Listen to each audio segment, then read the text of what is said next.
Em janeiro de 2020, Jonathan Kirk, conhecido profissionalmente como The Baby, tinha uma atuação agendada para um clube noturno em Miami. No entanto, quando o proprietário lhe pagou apenas $20 mil dos $30 mil acordados, a situação agravou-se rapidamente. A vítima informou que Kirk o tinha alegadamente agredido com vários murros, tendo sido posteriormente atacado pelos seus companheiros. A vítima foi ainda agredida e foi-lhe roubado o telemóvel, o cartão de crédito e $80 em dinheiro. Infelizmente, as únicas imagens disponíveis do incidente eram um pedaço de filme obscuro de CCTV. Kirk fugiu do local num SUV preto, mas regressou ao seu hotel várias horas mais tarde. Foi recebido pela vítima e por agentes da autoridade que estavam à espera para o prender. Inicialmente, Kirk foi informado de que estava a ser detido no âmbito de uma investigação. No entanto, com o desenrolar dos acontecimentos, tornou-se claro que a investigação era mais complexa do que se pensava inicialmente. Durante o seu interrogatório de 1 hora, Kirk demonstrou um comportamento pouco cooperante e dificultou o trabalho dos agentes da polícia, acabando por ser mais esperto do que os interrogadores. Primeiro interrogatório. Os detetives aperceberam-se imediatamente de que o interrogatório de Jonathan Kirk não seria fácil. Desde o início, Kirk recusou-se a responder a todas as perguntas dos agentes, incluindo simples perguntas sobre o seu nome. Apesar de lhe terem sido lidos os seus direitos, Miranda, que informam os indivíduos do seu direito a permanecer em silêncio, parecia que Kirk estava intencionalmente a optar por exercer esse direito. Curiosamente, porém, renunciou ao seu direito de representação legal, o que foi uma decisão notável, tendo em conta os seus recursos financeiros. Está bem estabelecido que a atitude mais prudente para um indivíduo num cenário destes é permanecer em silêncio e solicitar representação legal. No entanto, Kirk parecia confiante de que conseguiria resolver a situação sozinho, desde que fosse cauteloso na escolha das palavras. Esta abordagem constituiu um desafio significativo para os detetives encarregados de o interrogar. Durante o interrogatório, Kirk negou qualquer envolvimento na altercação ocorrida no hotel. O seu relato dos acontecimentos foi pouco claro, mas afirmou que o seu agente tinha estado em conversações com um promotor de eventos sobre uma potencial atuação no clube noturno Café Iguana Pines. No entanto, o comportamento do promotor durante as negociações levantou suspeitas e descobriu-se que o dinheiro oferecido era roubado. Consequentemente, Kirk recusou-se a prosseguir com o negócio e abandonou o local sem qualquer altercação. Apesar das afirmações de Kirk, havia imagens claras de CCTV que captavam o incidente no exterior do hotel, mas não havia testemunhas nas imediações que pudessem identificar os autores. A defesa de Kirk consistiu em distanciar-se dos acontecimentos, tanto literal como figurativamente. Sublinhou que não estava perto do local do crime, que não tinha motivos para cometer o crime e apresentou uma boa explicação para o seu paradeiro durante o incidente. À medida que o interrogatório avançava, Kirk sublinhava a sua situação financeira, gabando-se de não precisar de dinheiro nem de objetos pessoais. Os detetives reconheceram que o estatuto de rapper de sucesso de Kirk acrescentava uma camada extra de complexidade ao caso, tornando difícil extrair as informações necessárias para reconstituir os acontecimentos com exatidão. Os detetives sabiam que tinha ocorrido um crime e que o veículo de Kirk estava presente na altura do incidente. Assim, o seu principal objetivo era obter provas suficientes para obrigar Kirk a confessar o seu envolvimento no caso. Os interrogadores adoptaram uma nova técnica para obter a confissão do Kirk. Funcionou ou Kirk manteve-se firme? Obter a confissão.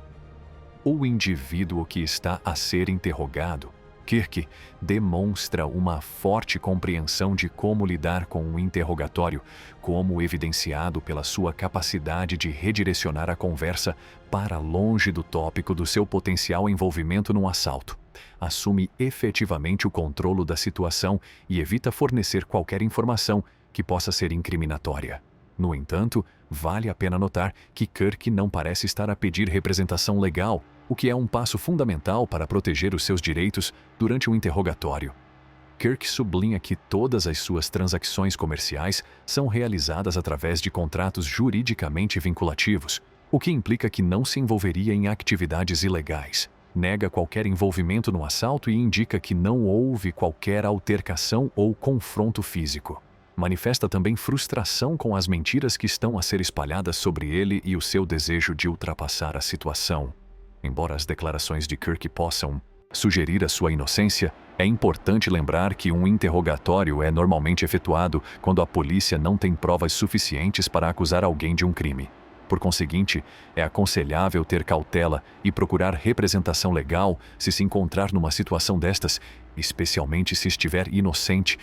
O silêncio e a presença de um advogado podem ajudar a proteger os seus direitos e evitar fornecer inadvertidamente informações que possam ser utilizadas contra si. Kirk contou que se apercebeu de um aspecto desagradável das suas transações comerciais antes de enfrentar quaisquer repercussões negativas. Mais concretamente, foi incumbido de encobrir um evento problemático para o qual não tinha sido inicialmente contratado. Para o efeito, foi induzido a prestar serviços para um evento completamente diferente. Kirk considera que as provas disponíveis, incluindo imagens de vigilância e depoimentos de testemunhas, corroboram a sua versão dos factos. Em última análise, Kirk afirma que espera que as pessoas envolvidas exerçam o bom senso e a sensatez.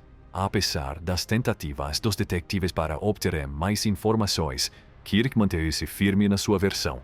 Consequentemente, os detetives interromperam temporariamente o seu interrogatório para definirem as suas próximas estratégias, durante as quais Kirk optou por descansar. Então, o que é que acontece a seguir?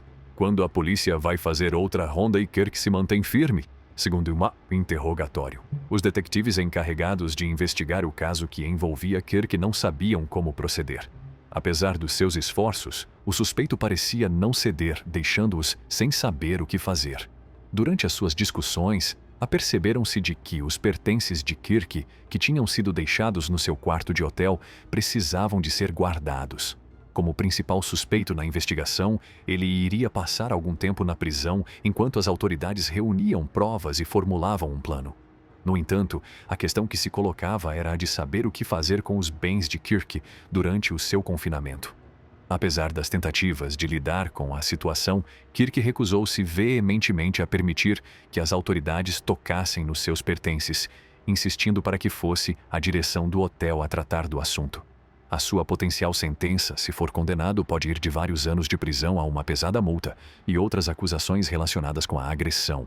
A chave para garantir uma condenação era a obtenção de provas suficientes, que se tinham revelado difíceis de obter devido ao bloqueio das imagens de segurança e à recusa de Kirk em cooperar.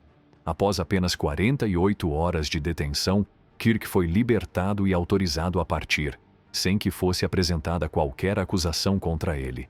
2 meses mais tarde, todas as alegações contra Kirk foram rejeitadas e ele foi declarado um homem livre.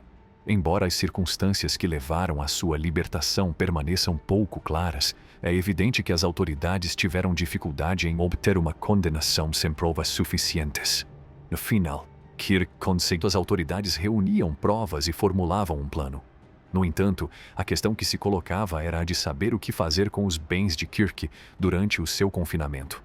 Apesar das tentativas de lidar com a situação, Kirk recusou-se veementemente a permitir que as autoridades tocassem nos seus pertences, insistindo para que fosse a direção do hotel a tratar do assunto. A sua potencial sentença, se for condenado, pode ir de vários anos de prisão a uma pesada multa e outras acusações relacionadas com a agressão. A chave para garantir uma condenação era a obtenção de provas suficientes, que se tinham revelado difíceis de obter devido ao bloqueio das imagens de segurança e à recusa de Kirk em cooperar.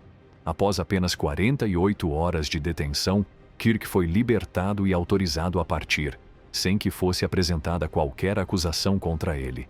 2 meses mais tarde, todas as alegações contra Kirk foram rejeitadas e ele foi declarado um homem livre.